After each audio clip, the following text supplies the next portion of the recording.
Hello, this message is mostly meant for the American Western public, but that does not mean it is void for Slavic citizens.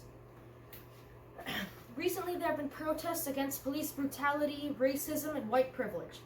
And protests, as long as they are peaceful and noble in cause, are not inherently bad. I mean, protests just mean that a public in a Western or democratized nation wishes to display an act of democracy and free speech because they can.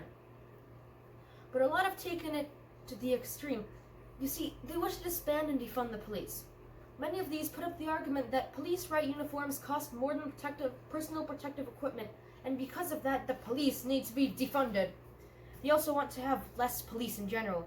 But here's the thing. If a protest for, let's say, neo-Nazis, the worst of the worst, and these neo-Nazi protesters start attacking the police and start attacking other normal people, and the police have these defunded uniforms, they won't be able to stop these violent protesters.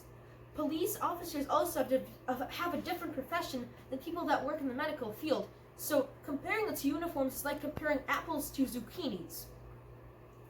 The police officers are there for keeping you safe, and while there are for sure bad ones which need to be held accountable for what they did, like the murder of George Floyd, there are people who, police officers are people who choose that profession not to murder people, but on opposite, it's so that they can protect others. All people that live in America, just in general, are privileged. I mean, in other nations, police violence is not just a thing which is looked down upon and talked about. It is a daily occurrence, and people think it is normal. Be grateful that's not happening in America. In former Great Slavic nations, there used to be horrible police violence, and now there isn't because we made laws about it and other programs to stop it. Not because we disbanded or defunded the police. And again, about the privilege thing, yes, in the United States there is such a thing as white privilege. This is due to the fact that in black areas, which are underfunded due to the fact that there's a lot of crime there, because that area is underfunded, and it's a circle, those people are sadly more prone to commit crime.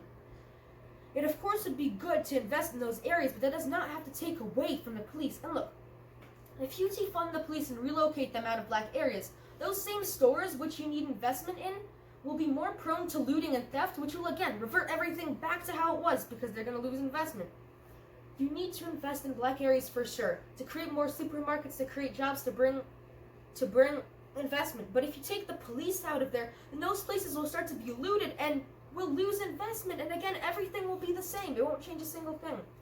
When we invest in those areas with police, that is, then maybe there won't be white privilege, because black people have the same amount of investing. So, all these things sound good, but what is holding them from happening? What is holding them back? Well, there are two things. One, it's that the protests are getting violent. They're protesting police violence, using violence and against white privilege by looting the only stores in their regions, making everything worse and making even less people want to invest in those areas since they're losing the small bit of stability they may have had before. The second thing is that everyone is pressured to take a side. Either you think Trump is the devil, or you think Trump is the holy, blessed savior of the United States of America.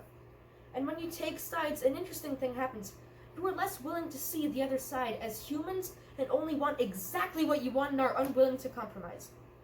That is about one of the worst things that can happen to democracy, because democracy runs on compromise. And if we are not willing to compromise, our democracy halts until someone pulls the rope to their side and decides the whole thing, making one half angry and the other mad, and solving nothing since there will only be outcry on at least one of the sides, or even both. That is why in Great Slavia there has been a great emphasis on compromise, always, and we have gotten many things done due to compromise. I wish for the Western American public to take in consideration my words today, but also the newly reinstated Minister of Culture wishes to relay his own message as well. I'm saying have a good day. Так, до свидания.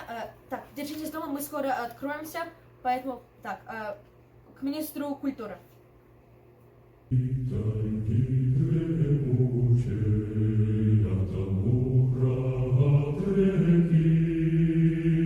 Молчаливой грозной тучей